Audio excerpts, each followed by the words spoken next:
Baik, selamat pagi adik-adik. Kita pada pertemuan kali ini mendiskusikan tentang deformasi batuan, orogenesa atau pembentukan pegunungan, dan juga proses metamorfisme yang menghasilkan batuan metamorf atau batuan malihan. Baik, batuan metamorf ini merupakan salah satu jenis batuan ya di dalam kerak bumi kita, di mana dia merupakan bagian dari siklus batuan ya. Kalau kita lihat di gambar ini, ya batuan metamorfik terbentuk di dalam kerak bumi di bagian bawah kerak ya, di mana penambahan tekanan dan temperatur itu menyebabkan batuan-batuan lain itu bisa berubah menjadi batuan metamorfik. Jadi kata kuncinya adalah penambahan pressure, tekanan dan temperatur. Sebelum masuk ke batuan metamorfik, kita diskusi dulu terkait deformasi karena pembentukan batuan metamorfik tidak lepas dari deformasi batuan. Apa itu deformasi? Deformasi adalah proses perubahan bentuk atau volume batuan akibat stres. Stres itu adalah gaya eksternal yang bekerja pada permukaan batuannya, jadi dihitung per satuan luas. Hasil dari deformasi disebut juga sebagai strain. Nah, ada 3 jenis stres yang dikenal yang bekerja di dalam kerak bumi, dan ini nanti kalian bisa bandingkan dengan interaksi lempeng tektonik ya, jadi mirip sekali.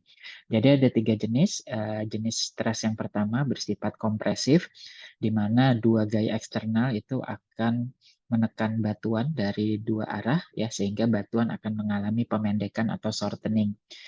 Jenis gaya yang kedua adalah tension atau meregang ya, gaya regangan, di mana gaya eksternal ini dia saling bergerak menjauhi batuan atau menarik batuan ke arah luar ya. Efeknya adalah batuan mengalami pemanjangan. Dan gaya stres yang ketiga ini adalah shear atau gaya geser, di mana dua gaya eksternal yang bekerja saling berlawanan arah ya itu saling berpapasan ya sehingga menyebabkan pergeseran antar blok batuan. Nah, deformasi batuan ini menyebabkan batuan berubah ya baik secara bentuk maupun volume. Nah, batuan ketika terkena stres itu pertama kali dia akan masuk fase elastis, di mana apabila stres itu dihilangkan, ya gaya dari luar dihilangkan, batuan akan kembali ke bentuk semula. Jadi, deformasi elastis ini baik bentuk awal maupun bentuk akhir setelah stres dikenakan itu tidak bisa kita bedakan karena bentuknya kembali ke bentuk semula ya. Nah, deformasi yang kita maksud itu apabila batas elastis batuan sudah dilampaui, sehingga batuan meskipun stres sudah dihilangkan, batuan tidak bisa kembali ke bentuk semula, sehingga bisa kita kenali dia sudah mengalami deformasi atau sudah mengalami perubahan bentuk atau volume. Nah, ada dua jenis deformasi yang ketika batas elastis terlampaui, yaitu yang pertama bersifat plastis, yang terjadi apabila material bersifat liat, kata lainnya daktil ya. Dan yang kedua, apa namanya, deformasi yang bersifat rapuh atau patah, di mana batuan bersifat rapuh, brittle ya.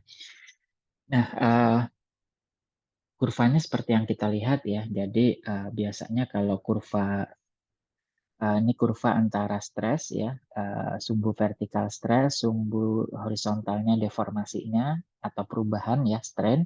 Jadi kalau kita lihat apabila perubahan terjadi secara cepat, maka yang terjadi adalah deformasi brittle. Sementara kalau perubahan itu diberikan perlahan-lahan, ya dia akan masuk ke fase daktil. Nah, deformasi brittle ataupun daktil ini ditentukan oleh 3 faktor. Yang pertama tekanan sekitar, yang kedua temperatur, dan yang ketiga kecepatan deformasi atau strain rate. Tekanan sekitar bisa kita lihat di gambar kiri bawah ya, di mana di sini batuan apabila kita beri tekanan, itu apabila di sekitarnya tidak ditambah tekanan, yaitu batuan akan pecah. Tapi kalau di sekitar batuan tersebut tekanannya diberikan juga, batuan ini ibaratnya mengalami tekanan dari berbagai arah, walaupun tekanan utamanya ada ya, misalkan di gambar ini tekanan utamanya atas bawah, sementara sekelilingnya di samping-sampingnya diberi tekanan gitu ya, walaupun tidak sebesar tekanan utama, batuan ini akan mengalami deformasi yang bersifat daktil, jadi dia tidak pecah, hanya berubah bentuk saja. Kalau temperatur, efek temperatur bisa kita lihat di sebelah kanan bawah, di mana gelas atau kaca ya ini dalam temperatur kamar apabila kita tekan ya dia akan pecah. Sementara apabila kita panaskan gelas atau kaca tersebut, tekanan kita berikan, maka kaca tidak akan patah tapi hanya melengkung alias berubah bentuk ya di situ tapi tidak sampai patah. Jadi dia memilih ductile. Nah, kalau yang kecepatan deformasi ya seperti kurva yang kita lihat di kanan atas ini, jadi kalau brittle itu setelah melewati fase elastis ya, ini batas elastisnya di titik ini, dia apabila masih diberikan stres dengan cepat ya dan strainnya juga berubah cepat, maka dia akan patah. Tapi kalau ductile ya setelah batas elastis di sini, dia stres masih diberikan, tetapi strain berubahnya pelan-pelan ya di sini. Nah, jadi kecepatan perubahannya ini yang penting ya, yang menentukan dia akan ductile atau brittle. Baik, nah di mana kita akan menjumpai brittle dan ductile di alam. Jadi di dalam kerak bumi ya, batas antara brittle dan ductile atau transisi brittle plastis itu terjadi di kedalaman 10 sampai 15 km ya di situ, di mana di atasnya jadi dari permukaan bumi sampai kedalaman 10 km ini tekanan dan temperatur cukup rendah sehingga batuan itu akan terdeformasi secara brittle patah ya. Tetapi di bawah dari zona transisi brittle plastis ini, batuan itu akan mengalami deformasi ductile. Nah, deformasi ductile inilah ketika batuan tidak pecah tetapi dia berubah bentuk, di mana perubahan bentuk ini dialami oleh skala mineral ya, skala kristal, sehingga batuan itu menjadi batuan yang berbeda sama sekali. Jadi kalau adik-adik ingat ya definisi mineral, itu dia harus memiliki struktur kristal tertentu dan komposisi kimia tertentu ya. Jadi ketika deformasi ductile itu dirubah, jadi struktur kristalnya akan berubah, kadang komposisi kimianya juga berubah, ini menyebabkan dia menjadi mineral baru. Nah, akibatnya batuan yang disusunnya juga menjadi batuan dengan jenis dan nama yang baru ya. Jadi bukan lagi jenis batuan sebelumnya, misalkan beku atau sedimen, tetapi dia masuk ke dalam jenis batuan metamorfik. Jadi proses metamorfisme ya yang akibat deformasi ductile itu terjadi di zona plastis, jadi kedalaman 15 km sampai 40 km. Nah, itu kita diskusikan tentang tekanan ya. Jadi karena deformasi itu kan dia mengandalkan tekanan. Nah, metamorfisme tidak hanya tekanan tapi juga melibatkan temperatur ya. Dan juga nanti satu fluida, tapi ini masih terkait dengan temperatur juga. Jadi ini ilustrasinya kalau kita ingin apa namanya, metamorfisme suatu batuan dengan menambah tekanan, ini kita bisa melibatkan subduksi ya, kerak subduksi, di mana kerak ini akan masuk ke bawah ya di situ sehingga awalnya dia di kedalaman 5 kilo, kemudian berubah menjadi kedalaman 30 kilo, tentu dia akan mengalami perubahan jenis batuan menjadi batuan metamorfik.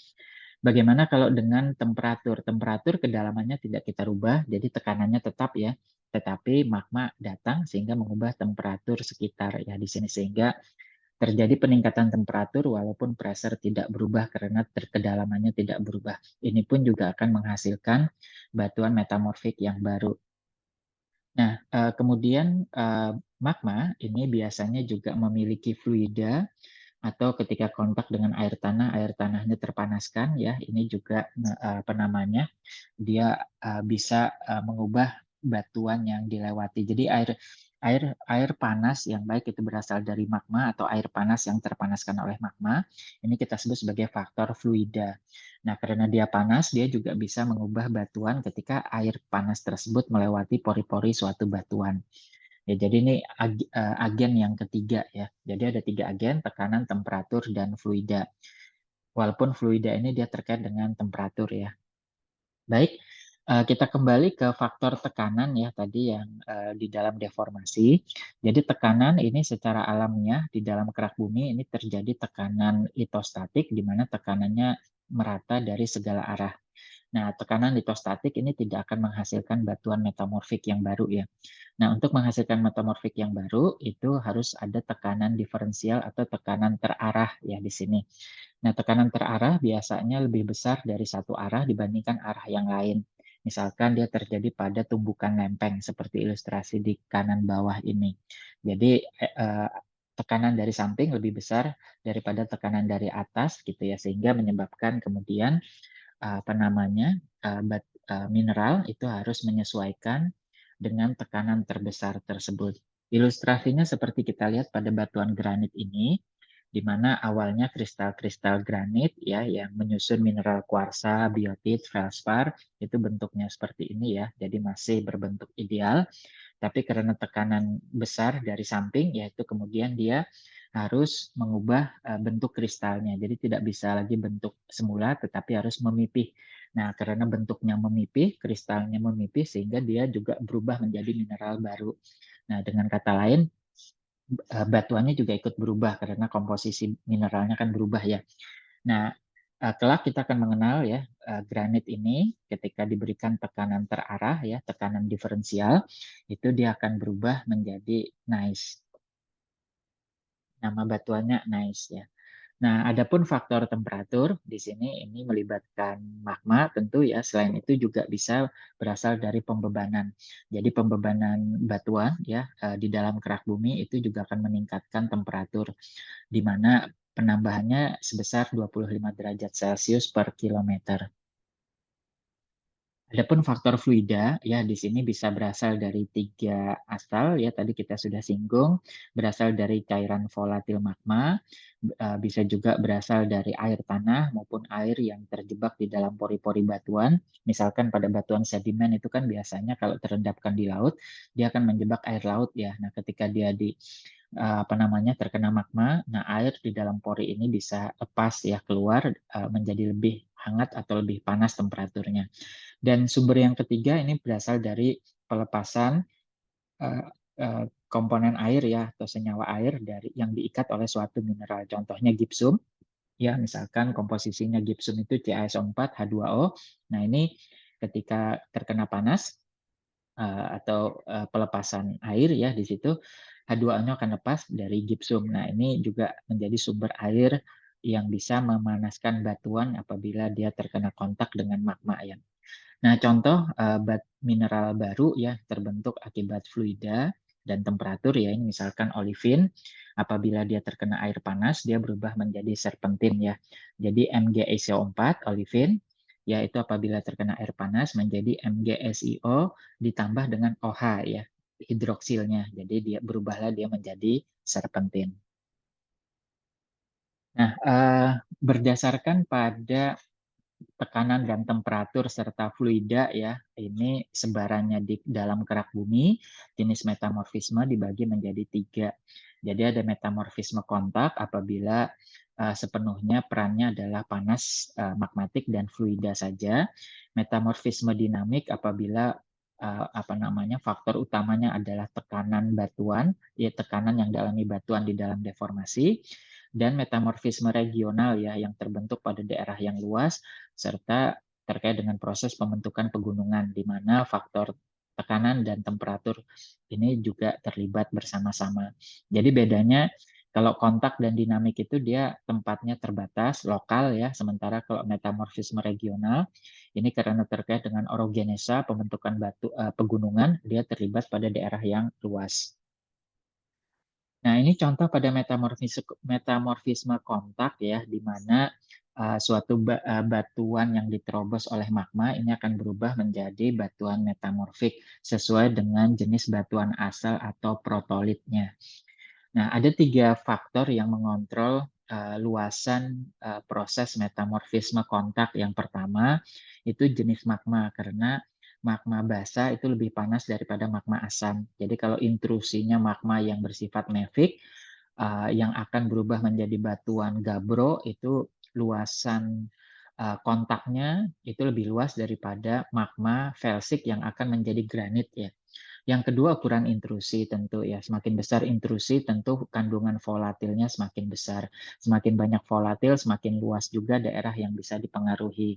Yang ketiga, ini kandungan volatil magma serta kandungan fluida pada batuan yang diterobos. Ya, jadi kalau batuan yang diterobos punya banyak mengandung air di pori, nah ini juga air di pori ini akan terpanaskan dan mengakibatkan apa namanya area yang terdampak akibat metamorfisme kontak akan lebih luas. Contoh di sini pada gambar ya, kalau batu pasir terkena metamorfisme kontak dia akan menjadi kuarsit.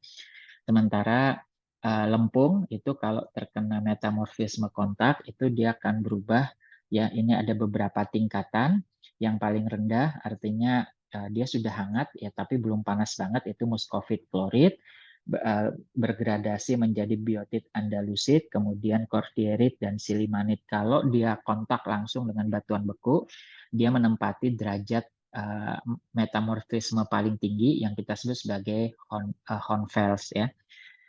Sementara kalau batu gamping ya dia akan berubah menjadi apa namanya marmer ya apabila dia tidak kontak langsung, tapi kalau kontak langsung dengan magma dia berubah menjadi skarn ya. Jadi nama batuannya adalah skarn.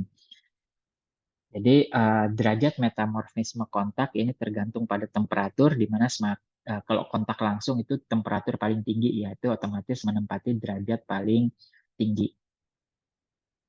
Nah, kalau metamorfisme dinamik ya, ini terjadi pada zona deformasi seperti zona patahan ya di sini, patahan tapi yang bersifat daktil ya.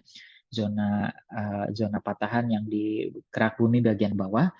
Nah, cirinya dia akan membentuk mineral-mineral pipih yang berjajar yang kita sebut sebagai foliasi. Nah, contohnya ini adalah milonit ya. Jadi kalau di zona brittle ya di dekat dengan permukaan bumi, patahan itu akan membentuk batuan yang pecah-pecah yang kita sebut sebagai breksi sesar. Ya, ini bukan breksi sedimen seperti konglomerat atau breksi ya, yang itu dibawa dari tempat jauh. Kalau ini batuan yang sudah ada di situ terkena sesar pecah sehingga penampakannya seperti breksi. Nah, ini disebut sebagai breksi sesar. Tapi kalau di zona daktil ya, kedalamannya 15 sampai 40 km tadi, ya dia nggak akan pecah menjadi breksi, dia akan berubah menjadi mineral baru yang pipih yang kita sebut kemudian batuannya kita sebut sebagai gneiss ya atau milonit. Ya, kalau di zona sesar kita sebut sebagai milonit ya. Gneiss yang terbentuk di zona sesar kita sebut sebagai milonit. Nah kalau metamorfisme regional ini terbentuk pada tumbukan lempeng ya di sini di mana menghasilkan satu zona pegunungan atau orogenesa. Jadi daerah yang luas ya di situ. P dan T jadi di sini tentu ada magma yang terlibat, ada patahan juga ya. Jadi komplit semua agen tadi itu akan bekerja pada area yang luas. Nah, untuk tingkatan dari metamorfisme regional, sama seperti metamorfisme kontak, kita punya juga tingkatan ya di sini. Nah, ini biasanya dicirikan oleh mineral indeks. Biasanya yang diambil itu mineral indeks pada batu lempung ya. Jadi lempung ya itu ketika dia terkena metamorfisme regional, di mana ada penambahan P dan T, pertama kali dia akan berubah menjadi klorid. Nah, ini temperaturnya biasanya 200 derajat Celcius ya. Artinya sebelum 200 derajat Celcius belum ada metamorfisme ya. Nah, ini ketika dia mencapai 200 derajat Celcius, maka mineral lempung akan berubah menjadi klorid. Ini tingkatan yang pertama. Setelah itu semakin temperatur kita tingkatkan, klorid berubah menjadi biotit, berubah menjadi garnet, berubah menjadi staurolit, berubah menjadi kianit ya di situ, dan yang terakhir ketika temperatur mencapai 600 derajat Celcius dia berubah menjadi silimanit. Ini adalah ubahan mineral lempung yang temperatur paling tinggi. Kalau ditambah lagi temperaturnya misalkan mencapai 650 derajat Celcius, apa yang terjadi? Dia akan melt menjadi magma. Ya di situ. Jadi udah bukan mineral metamorf lagi ya, tetapi sudah menjadi magma yang kelak akan menjadi batuan beku. Baik, ini jadi biasanya ya para ahli kebumian itu akan menentukan berapa derajat metamorfisme yang mengubah suatu batuan metamorf ya itu berdasarkan pada mineral index yang ditemukan. Jadi misalkan pada suatu batuan metamorf ketemu garnet. Nah, itu berarti dia terbentuk pada temperatur sekitar 500 derajat Celcius. Contohnya itu ya. Nah, untuk penamaan batuan metamorfik ya, ini kita menggunakan klasifikasi sederhana ya, yaitu tekstur.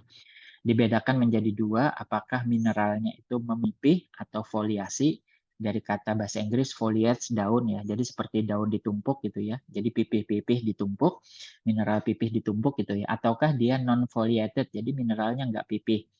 Jadi simple ya di situ. Nah, mineral yang non foliated tidak pipih ini biasanya dibentuk oleh metamorfisme kontak ya. Jadi dia karena metamorfisme kontak tidak menekan batuan, jadi mineralnya tidak perlu berubah menjadi mineral pipih ya. Jadi dia hanya berubah karena panas saja. Nah, ini apabila kita punya batu pasir ya, terkena kontak metamorfik, dia akan berubah menjadi kuarsit. Kalau kita punya batu gamping ya, terkena metamorfisme kontak, dia berubah menjadi marmer. Kalau kita punya lempung atau batuan beku basalt terkena metamorfisme kontak, dia menjadi batuan hornfels. Kalau kita punya batu bara ya, terkena metamorfisme kontak, dia akan menjadi antrasit. Jadi 4 contoh batuan ini nggak ada yang memiliki mineral pipih yang berjajar atau foliasi, nggak ada ya. Nah, kalau kelompok yang kedua, tekstur yang foliasi ya, di sini dia apabila kita punya batuan asalnya lempung ya, jadi ada tingkatannya. Jadi pertama dia akan membentuk sabak atau slate, kemudian tingkatan berikutnya dia akan membentuk filit, kemudian naik lagi menjadi skis ya. Apabila semakin ditekan gitu ya, tekanannya semakin tinggi, dia berubah menjadi gneiss ya di situ. Nah, mari kita lihat perubahan dari batu lempung ya, dari sebelah kiri atas. Ini batu lempungnya ketika dia mengalami tekanan metamorfisme dinamik, dia berubah menjadi slate atau sabak, kemudian berubah lagi jadi filit, berubah lagi menjadi skis ya. Nah, ini kalau kita lihat di sayatan tipis ya, di sini di mikroskop, kita bisa lihat awalnya mineral lempung seperti ini ya. Jadi bentuknya masih ideal, kristalnya. Nah, kemudian dia mulai pipih dan mulai berjajar. Ini sabak ya. Dia belum pipih banget, tetapi kalian sudah bisa melihat dia sudah mulai berjajar. Kemudian juga sudah ada mineral yang hijau yang kita sebut sebagai klorit.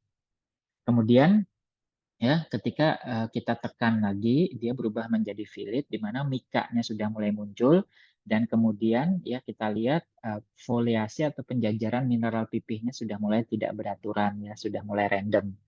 Nah, kalau diberi tekanan tambahan ya di sini dia berubah menjadi skis ya di sini di mana kita punya apa namanya mineral mika, kuarsa sudah mulai muncul ya di sini dan dia mineralnya sudah mulai besar gitu ya, sudah mulai besar di sini.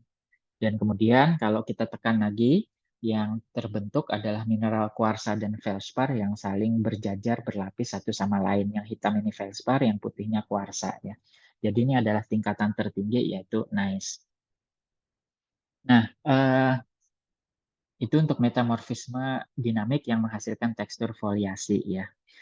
Oke, jadi kalau kita kembali ya, jadi di dalam posisi batuan di dalam kerak bumi, jadi yang mengontrol kedalaman, di mana mengontrol itu akan menentukan tekanan dan temperatur, ini adalah gerak-gerak lempeng ya. Jadi kita bisa melihat di dalam konsep tektonik lempeng, di mana kita akan menjumpai metamorfisme kontak, metamorfisme dinamik maupun metamorfisme regional ya.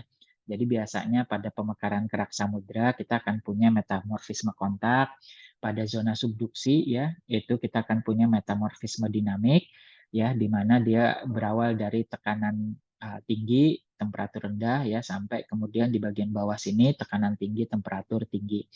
Nah, kemudian kalau terjadi apa namanya gunung api ya, lagi-lagi kita akan punya metamorfisme kontak ya yang dikontrol oleh temperatur. Nah, sehingga berdasarkan pada sebaran apa namanya tekanan dan temperatur, para ahli kemudian membentuk satu asosiasi batuan metamorfik yang disebut sebagai fasies. Fasies ini kelompok ya. Jadi awalnya ya suatu batuan ketika mengalami tekanan dan penambahan tekanan dan temperatur, ini dia mengalami perubahan awal kita sebut sebagai diagenesis. Tapi ini belum apa namanya metamorf ya. Jadi dia hanya menjadi batuan sedimen ya. Jadi penambahan tekanan dan temperatur itu kan membuat batuan semakin kompak ya, kemudian tersementasi. Jadi itu awalnya dia bentuk batuan sedimen. Tapi ketika batuan sedimen ini diberi tambahan tekanan dan temperatur, dia mencapai 200 derajat Celcius, mulailah dia masuk ke fase zeolit ya di sini, ke fase zeolit. Kemudian ya dia ditambah terus ya, T, T dan T-nya ya dia berubah menjadi fases Greenskis, amfibolit ya sampai kemudian yang paling besar temperaturnya disebut sebagai granulit, sementara yang tekanan paling tinggi disebut sebagai fases eklogit ya di sini. Sementara yang tekanan tinggi temperatur rendah disebut sebagai blueskis, sementara kalau temperatur tinggi tapi tekanan rendah disebut sebagai hornfels. Jadi ini adalah apa namanya fases-fases metamorfik. Bedanya fases dengan batuan apa? Kalau batuan ya dia tersusun oleh satu jenis batuan saja, berasal dari perubahan batuan yang sudah ada sebelumnya ya, baik terkena metamorfisme kontak maupun metamorfisme dinamik. Tapi kalau fases ini gabungan beberapa batuan sekaligus ya. Nah, ini beberapa contoh ya lain ya. Jadi kalau kita lihat tadi ketika mineral itu melampaui temperatur 650 derajat Celcius, dia akan melt ya, berubah menjadi magma. Nah, ketika magma mendingin ya, ini dia akan bercampur dengan batuan metamorf yang lain ya. Ini kita sebut sebagai migmatit. Jadi yang cerah ini adalah granit ya, sementara yang hitam ini adalah batuan metamorfiknya. Jadi percampuran antara batuan metamorfik yang hitam dengan magma hasil dari pelelehan sebagian mineral yang sudah mencapai temperatur tinggi, kemudian ketika mendingin menjadi granit, ini kita sebut sebagai migmatit ya. Nah, urat kuarsa banyak sekali kita jumpai di batuan metamorfik. Mengapa? Karena silika itu tidak terlalu terpakai di dalam metamorfisme sehingga dibuang ya. Nah, kalau dia dibuang, dia akan masuk di retakan-retakan batuan yang ada, kemudian menjadi urat ya. Jadi dia dibuang sebagai ion terlarut ya, sebagai ion terlarut oleh air yang panas tadi. Kemudian dia ketika mendingin kembali, dia mengkristal menjadi urat kuarsa. Baik, kita kemudian masuk ke orogenesa ya. Jadi orogenesa ini pembentukan pegunungan ya, di mana misalkan terjadi benturan ya di sini sehingga kemudian permukaan bumi terangkat sehingga menjadi pegunungan. Ini kita sebut sebagai orogenesa atau proses pembentukan pegunungan. Nah, di sini tentu melibatkan metamorfisme regional ya. Jadi kalau ada batuan metamorfisme regional, itu cirinya dulu dia pernah berada pada satu zona orogenesa. Ada 3 jenis orogenesa ya yang kita kenal. Yang pertama konvergensi lempeng, yang kedua patahan bongkah, dan yang ketiga akibat erosi. Nah, orogenesa konvergensi lempeng ini saat ini yang aktif ada 2 sirkum atau 2 sabuk gunung api ya. Jadi ini karena konvergensi lempeng itu kan mengakibatkan subduksi yang menghasilkan magmatisme dan vulkanisme, kemudian juga menghasilkan benturan antar lempeng yang kita sebut sebagai kolisi, maka ada 2 sabuk yang aktif saat ini ya, sabuk atau sirkum Pasifik ya yang mengelilingi Samudra Pasifik, kemudian sirkum Alpen Himalaya atau sirkum Mediterania yang membentang ya dari Laut Mediterania ya di sebelah barat sampai masuk ke Indonesia. Jadi Indonesia ini dilewati oleh 2 sirkum, baik sirkum Pasifik maupun sirkum Mediterania atau sirkum Alpen Himalaya ya. Orogenesa konvergensi lempeng ini sangat tergantung pada tumbukan lempengnya. Apakah jenis kerak yang dibawa ya, misalkan kerak samudra yang dibawa membentur dengan lempeng yang membawa kerak samudra, hasilnya adalah pulau-pulau gunung api. Kemudian kalau orogenesa konvergensi lempeng ini dibentuk oleh subduksi ya, di mana yang dibawa adalah kerak samudra membentur lempeng yang membawa kerak benua, hasilnya juga adalah sabuk gunung api ya.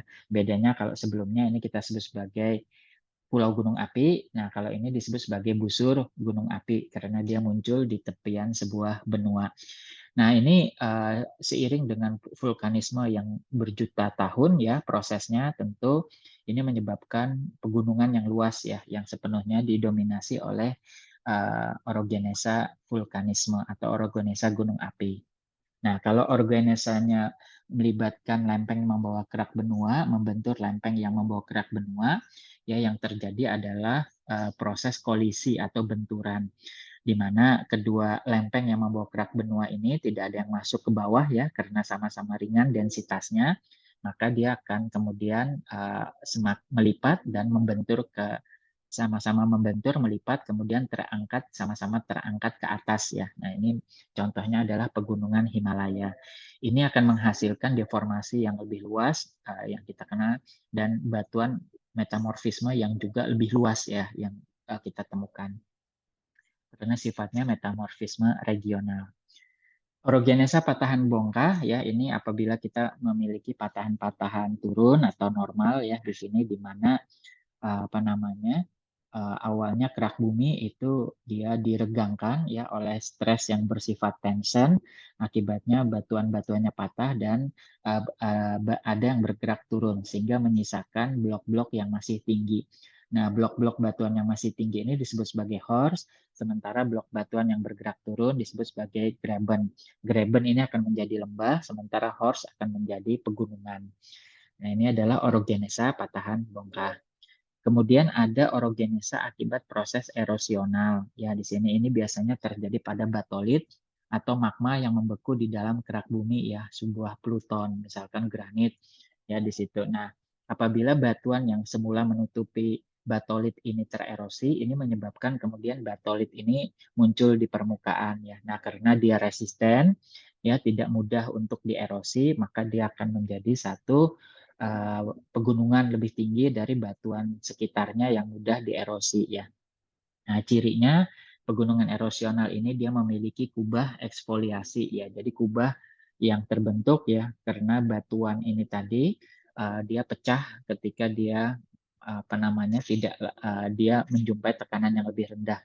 Sebelumnya kan dia berada pada tekanan yang tinggi ya, dibebani oleh batuan di atasnya.